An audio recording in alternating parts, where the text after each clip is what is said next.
Hello বন্ধুরা, কেমন আছো? আশা করি ভালো আছো। আবারও নতুন ভিডিও নিয়ে চলে এলাম, ঝটপট করে দেরি না করে। চলো, এবার আমি এখানে দেখতেই পাচ্ছ আলু নিয়ে নিয়েছি। আলুগুলো ছোট ছোট হতে হবে, আর ছোট ছোট আলু নেবে। আর এখন নতুন আলুর সময় ছোট ছোট আলুর দম খেতে খুবই ভালো লাগবে। আর এমনি শীতের সময় তো আলুর দম আর রুটি খেলে এত টেস্টি খাবার, সে আর বলার মতো না। যাই হোক, আমি এখানে ছোট ছোট আলু নিয়ে নিয়েছি অনেকগুলো। আলুগুলো আমি আগে ভালো করে ধুয়ে নিয়েছি। একটা পাত্রের মধ্যে ভালো করে ধুয়ে নিতে হবে, যেটি হোক আলুর ভিতরে অনেক বালি থাকে। ভালো করে ধুয়ে নিয়ে আলুটাকে সিদ্ধ করে নিতে হবে। আর এতগুলো আলু এমনি খোসা ছালতে অনেকটা একটু টাইম লাগবে। যাই হোক, খোসাটা একটু সিদ্ধ করে নিলে পরে তাড়াতাড়ি হয়ে যাবে। আর বটি দিয়ে ছাড়লে একটু খোসাটা একটু টাইম লাগবে, বটি দিয়ে যেটি হোক ছাড়িয়ে। আর এটা সিদ্ধ করে নিয়ে ঝটপট করে আলুর খোসাগুলো ছাড়িয়ে নিতে হবে। ছাড়িয়ে নিয়ে আমি এখন এই পাত্রের মধ্যে রেখে দিয়েছি। এবার আলুগুলো দেখতেই পাচ্ছ, এখনও ধোঁয়াও উঠছে আলুগুলো দিয়ে পুরোপুরি। আর আলুটা অবশ্য সিদ্ধ হয়ে গেছে আলুটা। আর সিদ্ধ আলু রান্না করলে আর তাড়াতাড়ি তরকারিটা হয়ে যাবে। যাই হোক, আমি এখানে নিরামিষ করব, তাই এখানে ক্যাপসিকাম নিয়ে নিয়েছি, আর আদা কুচি নিয়েছি, একটু টমেটো নিয়েছি, আর একটু ধনে পাতা নিয়েছি, আর কটা কড়াইশুঁটি, আর বেশি কিছু না। আর দুটো তিনটে লঙ্কা দিয়েছি। আপনারা যেমন লঙ্কা খাবেন তেমন লঙ্কাটা দেবেন, অসুবিধে নেই। বেশি লঙ্কা দিতে যাবেন না। আপনারা যদি মনে করবেন যে বেশি লঙ্কা খাবো, সেটা দিতে পারবেন, কোনো অসুবিধা নেই। আমরা এমনি লঙ্কা একটু কমই খাই, সেই কারণে। যাই হোক, আমি এখন কড়াই বসিয়ে দিয়ে দিয়েছি। এই যে কড়াইটা গরম করতে দিয়েছি, কড়াইটা ভালোভাবে গরম করে নেব। অলরেডি গরম হয়ে গেছে, আমি এখন কড়াইতে তেল দিয়ে দিচ্ছি। তেলটা ভালো করে গরম করে নেব। তেলটাকে আমি ভালো করে গরম করে নিয়ে এটাকে এখন গোটা জিরে ফোড়ন দেবো। অবশ্য নিরামিষ তরকারি, আর আজকে তাতে এমনিতে আমাদের বারে নিরামিষ, তার জন্য নিরামিষ তরকারিই খেতে হবে। তেলটাকে ভালো করে অলরেডি গরম করে নিতে হবে। এখনও তেলটা বুজবুজে উঠছে। এই যে যতক্ষণ তেলটা গরম না হচ্ছে ততক্ষণ তেলের ওপর আমি কিছুই ছাড়তে পারছি না। যাই হোক, আমি এখন গোটা জিরে দিয়ে দিয়েছি তেলের মধ্যে। তেল গরম হয়ে গেছে অলরেডি। এবার আমি যে আদা কুচি রেখেছিলাম, সেই আদা কুচিটুকু দিয়ে দেবো। এই যে আদা কুচিটুকু দিয়ে দিলাম। দিয়ে এটাকে ভালো করে নাড়তে হবে, একটু লাল লাল করে ভেজে নিতে হবে, যাতে আদার কাঁচা গন্ধ ভাবটা না থাকে। আদার কাঁচা গন্ধ ভাবটা থাকলে পরে কেমন একটা ঝাঁঝালো ঝাঁঝালো মতন লাগে, তরকারি ভালো লাগবে না তাহলে খেতে। এবার আমি কটা কাঁচা লঙ্কা ছিল সেগুলো দিয়ে দিয়েছি। এবার যে ক্যাপসিকাম জেলো ছিল, এখানে আমি গোটা দিয়েছি, কাঁচা লঙ্কা ফাটিনি বেশি। আর ক্যাপসিকাম কেটে রেখেছিলাম গোটা একটা, সেই ক্যাপসিকামটা দিয়ে দেবো এবার তেলের ভিতরে। আদাটা আমার অবশ্য লাল লাল করে ভাজা হয়ে গেছে। এবার আমি লবণ দিয়ে দিচ্ছি। লবণ কত দিই? লবণটা তেলের ভিতরে দিলে পরে কি হয়, সবজিতে পুরোটাই হয়ে যায়, এত সুন্দর হয় খেতে। আর এমনি সবজির ওপরে দিলে পরে খাবলা খাবলা লেগে যাবে, সেই কারণে আমি তেলের উপরে দিচ্ছি মশলাটা, তাহলে পুরো সবজিটাই লেগে যাবে। যাই হোক, আমি এখন ক্যাপসিকামটা দিয়ে দেবো। জিরের গুঁড়ো দিলাম অল্প করে। জিরে গুঁড়োটা তেলে দিতে হবে, কাঁচা গন্ধ ভাবটা থাকবে না। এখন আমি এই ক্যাপসিকাম টমেটো এইগুলো এখন তেলের উপরে দিয়ে দিচ্ছি। এটাকে ভালো করে ভেজে নিতে হবে। আর এমনিও ক্যাপসিকাম পুরোপুরি লবণ দিয়ে, হালকা করে একটু লবণ দিয়ে যদি তেলের উপর ছাড়া যায়, এমনিও ক্যাপসিকাম নরম হয়ে যাবে। আর দেখতেই পাচ্ছ এখন দেওয়ার সাথে সাথে কতটা হয়ে গেছে, গলে গেছে। হালকা একটু পুরোপুরি ভেজে নেব। এবার আমি হলুদের গুঁড়ো দিচ্ছি। হলুদটা একটু বুঝে দেবেন, যাতে হলুদ গন্ধটা না লাগে আর পুড়ে না যায়, সেরকমভাবে বুঝে দেবেন। অনেক সময় বেশি হয়ে গেলে সমস্যা হয়ে যাবে। আমি এখন কড়াইশুঁটি দিয়ে দিলাম।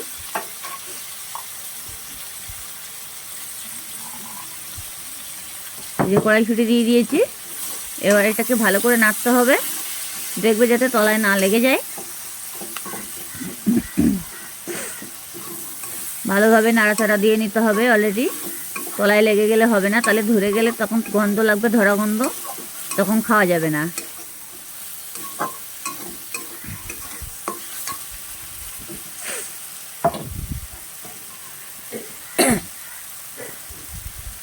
তো ভালো করে ভাজতে হবে, অলরেডি একটু কষাই করতে হবে। নিরামিষ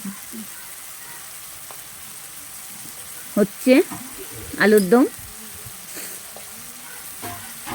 একটু তেলটা একটু বেশি দেবে, তাহলে আরও খেতে বেশি টেস্টি লাগবে।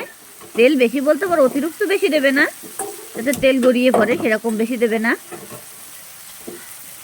অনেক সময় ঝাল পেঁয়াজ দিয়ে, মানে পেঁয়াজ রসুন দিয়ে আলুর দম করলে সেটাও আলাদা লাগে, এটাও আলাদা। নিরামিষ করলে পরে আলুর দম সেও আলাদা লাগে, কিন্তু ওটাতে একটু মানে জাস্ট পেঁয়াজ আর রসুনটা দেওয়া হয়। হালকা একটু চিনি দিয়ে দিলাম আমি। চিনিটা একটু দিতে হবে, চিনিটা দিলে পরে তরকারির টেস্টই অন্যরকম লাগে।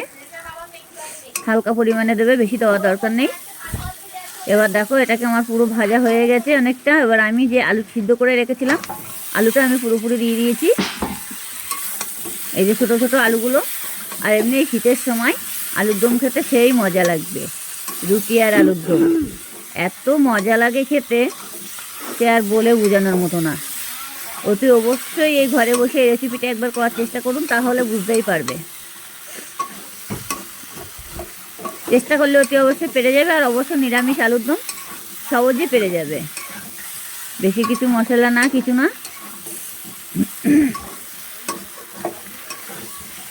এবার এটাকে ভালো করে কষাই করে নিতে হবে, ভেজে নিতে হবে যতক্ষণে মানে আলুর জল ভাবটা না থাকে, সেরকম একটু খেয়াল রাখবে যাতে আলুগুলো একদম পুরো টাইট হয়ে যায়। এই যে চারি সাইড ঘুরিয়ে ঘুরিয়ে নিতে হবে যাতে তলায় না লেগে যায়।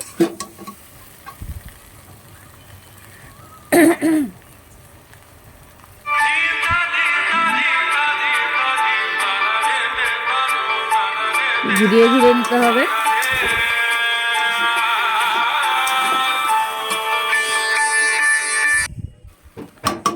দেখতেই পাচ্ছ আমার আলুর দমটা পুরোপুরি একদম ভালো কষা করা হয়ে গেছে, অনেকটা একদম পুরো টাইট হয়ে গেছে। আপনারা চাইলে শুকনোভাবেও করতে পারো, জল দিয়ে একটু ঝোল মতো করতে পারো। আমাদের অবশ্য ঝোল করব একটু হালকা মতো, আর বেশি শুকনো করলে মানে খাওয়া যায় না, যে যেমনভাবে খেতে পারে আর কি। কিন্তু এই কষাই করা অবস্থাও নামিয়ে নিতে পারো। দেখো অনেকটা আমার একদম পুরোটাই আলু মনে হচ্ছে এখনই হয়ে গেছে। এমনভাবে কষাই করতে করতে ভালোভাবে একটু নাড়াচাড়া দিতে হবে যাতে পুড়ে না যায়, সেইভাবে একটু খেয়াল রাখতে হবে।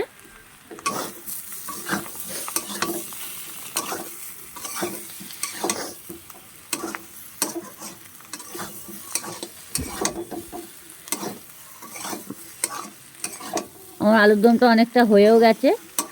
এমনিই মানে তেলের ওপরে দিয়ে কষাই করতে করতে মনে হচ্ছে এখনই হয়ে গেছে, পুরো নামিয়ে দেই এরকমই মনে হচ্ছে। কিন্তু না, একটু জল দেব, দিয়ে একটু হালকা একটু ঝোল মতো বানাতে হবে। আবার বেশি ঝোল করতে যাব না, বেশি ঝোল করলে তখন আবার অন্যরকম দেখাবে তরকারিটা।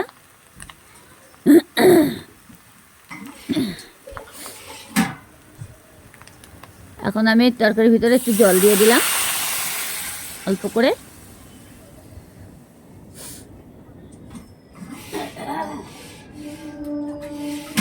যেটি হোক, আপনারা চাইলেও এটা মানে রুটি দিয়েও খেতে পারো, ভাত দিয়েও খেতে পারো, অসুবিধা নেই। এবার যেটুকু জল দেওয়ার মতন আমি দিয়ে দিয়েছি, এটাকে ভালো করে নাড়াচাড়া দিয়ে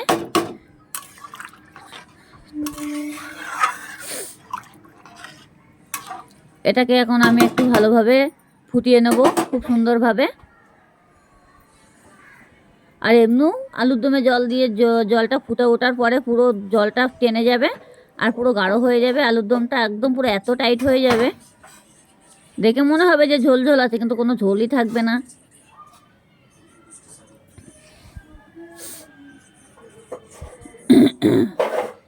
এখন আমি জলটা দিয়ে দিয়েছি, ফুটে না ওঠা পর্যন্ত আমি ধনে পাতা কেটে রেখেছি, ধনে পাতাটা দিয়ে দিতে হবে। ধনে পাতাটা অবশ্যই একটু বেশি করে কেটেছি, বেশি করে একটু ধনে পাতা দিলে পরে তরকারি টেস্টটাই আলাদা লাগে।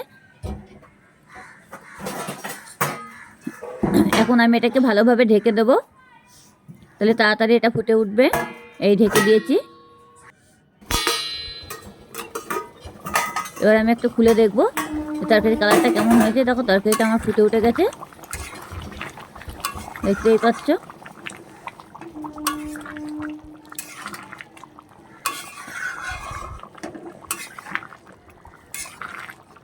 তরকারির ঝোলটা কিন্তু অনেকটাই কমে গেছে,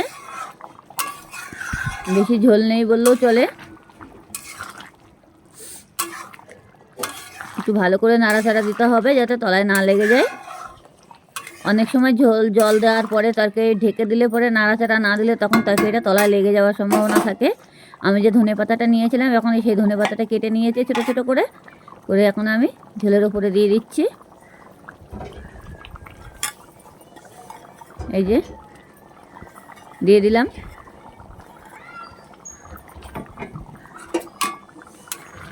এটাকে আমি এখন ভালো করে আবারও একটু নেড়ে দেবো, নাড়াচাড়া করে দেবো। অলরেডি দেখতেই পাচ্ছ ধনেপাতা দেওয়ার পরে তরকারিটা আরও বেশি একটু গাঢ় হয়ে গেল, মনে হলো এখনই হয়ে গেল। কিন্তু অতি অবশ্যই আপনারা ঘরে বসে একবার চেষ্টা করে দেখুন, নিরামিষ আলুর দম খুব সহজে পেরে যাবে। যাই হোক আমি আবার একটু ঢেকে দিলাম। ঢেকে দিয়েছি কেন, যাতে ধনেপাতার গন্ধটা বসে যায় তরকারির ভিতরে।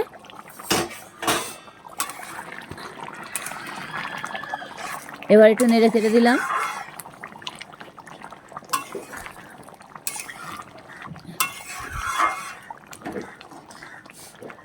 অনেকে চায় যাতে একটু শুকনো শুকনো খাবার, অনেকে চায় একটু ঝোল ঝোল মতন। আমাদের আবার বাড়িতে একটু ঝোল হালকা না থাকলে আবার একটু অসুবিধা হয়ে যাবে, তো ভাত দিয়েও খেতে পারবে, তারপরে রুটি দিয়েও খেতে পারবে। দেখো অবশ্য বেশি ঝোল নেই, আমার তরকারিটা অলরেডি ভালোভাবেই হয়ে গেছে। ভালো লাগলে লাইক কমেন্ট করতে ভুলবে না, কেমন।